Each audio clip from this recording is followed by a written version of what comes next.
Matod pa ni Maria, din sa atong tubag sa Salmo, ang Dios nga makagagahom, naghimog dagkong mga butang dinhi kanako, santos ang iyang ngalan.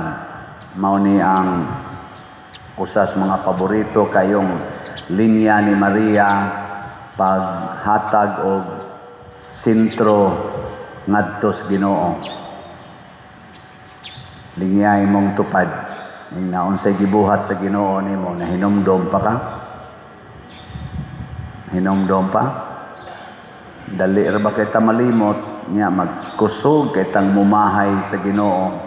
Kusog kay tang mudiktar sa Ginoo, pero ang gibuhat sa Ginoo para nato ato rang kalimtan. Mga wa gid tay igabaos. Na pagigibuhat ang Ginoo nato ato pag yung pang-usbon sama na mga colors buhok, mga kilay, mga naong hasta pagani ang gibuhat sa Ginoo nga agianas bata nga matao putlon pa sama nang laibisyon, basiktomy, perti gid nato ka abusado. Munang ang resulta dili gid ka makasinati sa tinuod nga kalipay nga Diosnon dinhis kalibutan. Muna si Kristo sa atong ebanghelyo may emphasize gid siya, kinsa man ang akong igsuon, kinsa man ang akong inahan, matud pa niya diri, kay ang nagbuhat sa gisugo sa akong amahan nga atoa sa langit, mao ang akong inahan ug mga igsuon. Nagbuhat sa pulong sa Ginoo, dili la kay maminaw. Ay dili tanan magsigig paminaw, mubuhat. Hindi lain na sang lingi sa imong tupad na sige kag buhat. Nanglitan ron, minyo ka, sige jud kag buhat og bata, kay mao man ay tumong. Di ba? Nya ako pare, unsa man say gipabuhat sa Ginoo nako, sige baligyag slat mo na ako.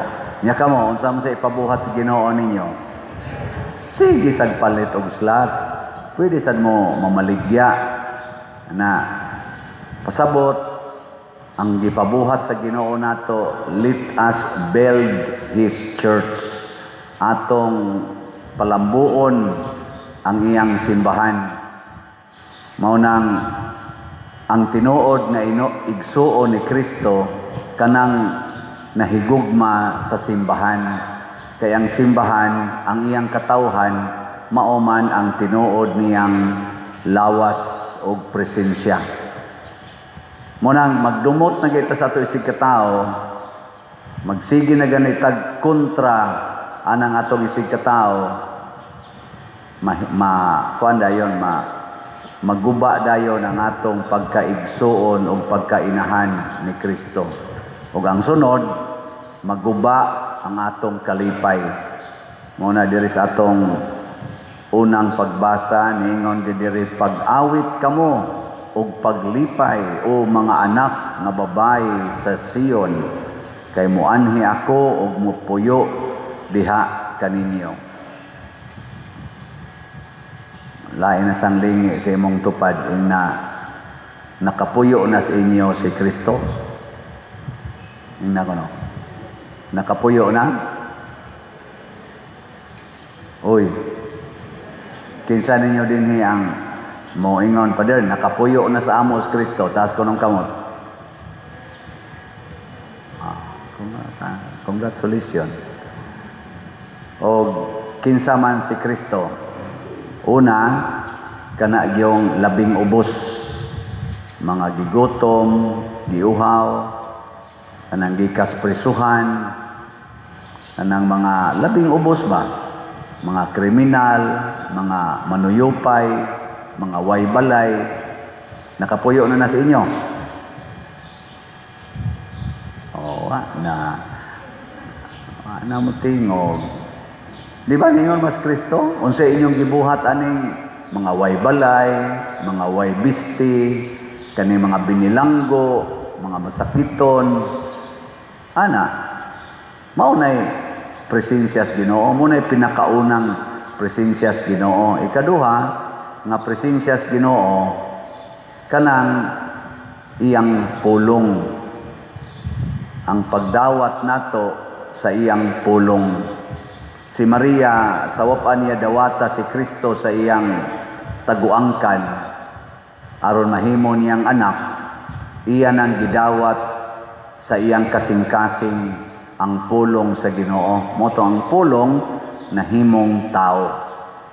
Kita lain may atong dawaton, pulong man sa silingan, pulong man sa AI, pulong sa TikTok, pulong sa businessman, pulong sa mga chismosa, mga marites. Ganahan kay tana, pero pulong sa Ginoo, dayon lang tag hingoy-ab. Karon lang nagwali ko, kita man ako sa inyo mga naon, nayuban gaana na. Nayuban sa hingoy-ab. Pero maghisgo ta dinhi glinibakay. Anak, dali alagi makasigas mata. Nga naman, wa pamusod ang pulong sa Ginoo. Ikaduha, na presensya sa Ginoo, ang buhat ni Kristo. Kanang buhat ni Kristo. Kung sa may mga buhat, pagpasaylo, pagantos, pag-alagad, kana ato ganinang buhaton ni sod na si Kristo nato. Nagpuyo na si Kristo nato.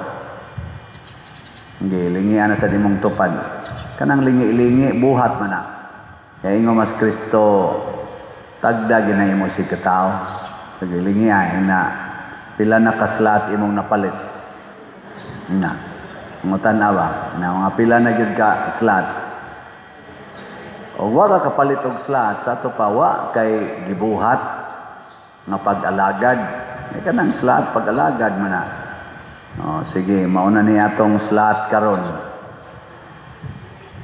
Ang grace nato niabot na og 89,819 ka slots, naapay 610,181 ka slots nga available.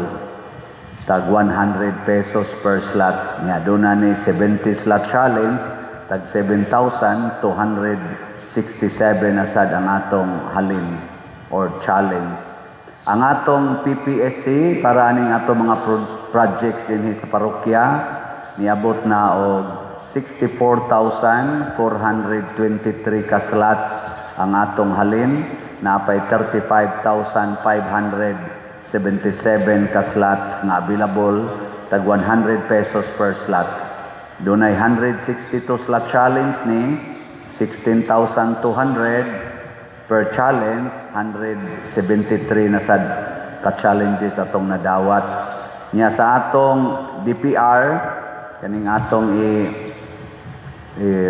tabang og tukod og mga balay sa nawad-ag mga balay dinhi sa ato,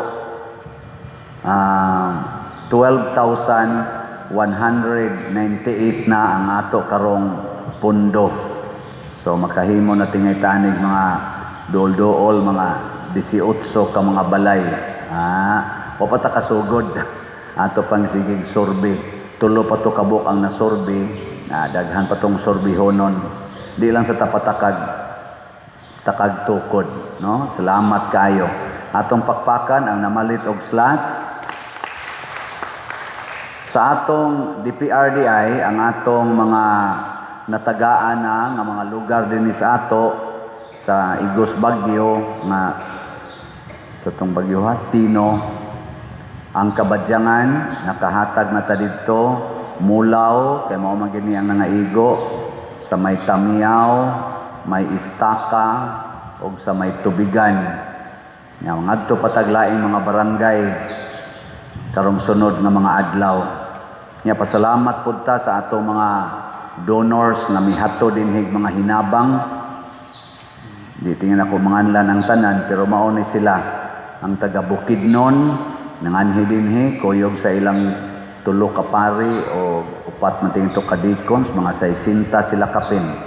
naghatag sila din hinatog mga hinabang, nangadto pod sila sa mga barangay. Ang atong Archdiocesan Caritas,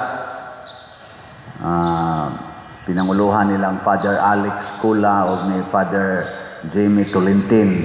Naghatag po sila natog mga sin, plywood o mga sobra libo ka putos-putos na ato pa nang i-distribute karon. Nakahatag sad nato dinhi ang taga parokya sa Maya dan Bantayan, taga Carmen, parokya taga Carmen, Cebu, taga San Remigio, taga Udlot, karon bago taga Udlot niyan sa dinhi. Nya dayon ang parokya sad sa taga Medellin nakaanhi sa dinhi. So salamat kay nilang tanan. Nya mao ni ang mga pamaagi nga kita nagpakita nga igsuon ni Kristo. Kanang namimbro ta sa iyang lawas kay nagbuhat ta, buhat sa kaluoy, buhat sa pagpangalagad. Nya kay birthday man ako rong November 24, unsa may inyong buhaton? Mo-greet ra mo nako og happy birthday. Nya mo-greet gani mo unsa may sunod? Palit og slot. Ang akong mga greeters karon nga atong na-record niabot nag 627. Nya 64 ani ni palit og slot nga challenge katong 62 slot challenge nga tag 6,200. Nya the rest kuan katong tag 300 tag tulo ka slots. So pagpaka na sa nato ang tanan nga malit og slot. Salamat kaayo. Karong birthday nako sa 24 dili man ko maghikay.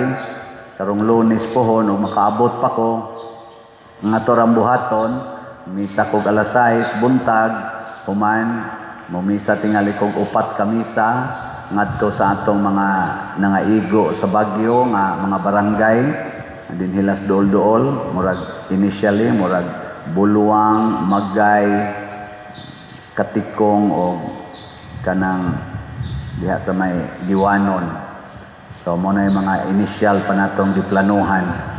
Adto ta dito mag-feeding, manghatag nya ini kagabi magmisa ko dinhi akong main Thanksgiving.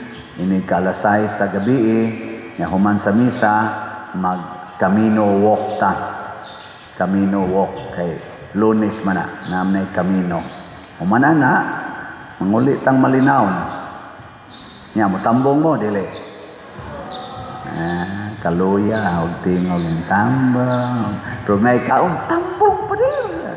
Wa may kaon tambong kalugar.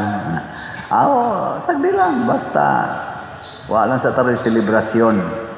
Ang ato sang Christmas party, nagplano naman kami ato para sa atong parokya, ato lang o sa atong kansilon, nya usa na lang ta ka selebrasyon karong December as a parish, nga mao ang atong fundraising concert sa Sweet Notes. Sweet Notes ba? Karon do na maroy concert ang Sweet Notes diha sa Lapu-Lapu. Hopes Dome ang tingali sila. Kita din di lang ta ng Hopes Dome, ari lang ta sa parking area nato. Yes, Loyo. Ini ka December 14. Nakapalit na mo ticket. Pamalit na mo. Ug wa mo ikapalit, ibaligya ng inyong mga motor, mga sakyanan, inyong balay, ipalit kay nganoan fundraising man ni siya. So ang atong gold ticket tag 3,000 na ni lamisa niya ana ni sa tubangan. Ang silver tag 2,000 na ni lamisa o niya anha sa ni sa next layer gikan sa tubangan.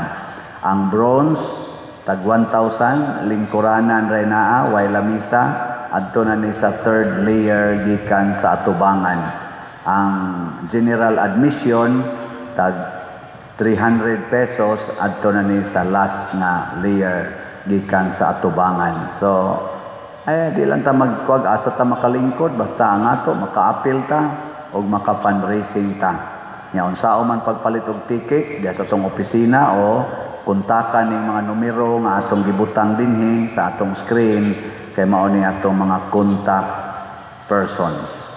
Gibuhat gyapon ni nato mga igsuon isip atong point of kaning relationship, pagpalambo sa atong relasyon isip parokyano niya magka kita-kita ta as parishioners niya makatabang sa tas parokya kay fundraising man ni siya. Gampo lang ta kanunay nga maayo ang panahon, maayo ang sitwasyon inig-abot na ng adlaw. Ang atong Ginoo nag-ingon nga matud pa diri sa atong ebanghelyo, ningon siya, ang akong amahan, ang akong inahan ug mga igsuon kadtong nagbuhat sa gisugo sa akong amahan nga atua sa langit. Langit ang iyang gisgutan dinhi, langit nung amahan, busa kining atong tanan nga gibuhat dinhi nga katilingbanon mudala sad ni nato ngadto sa langit.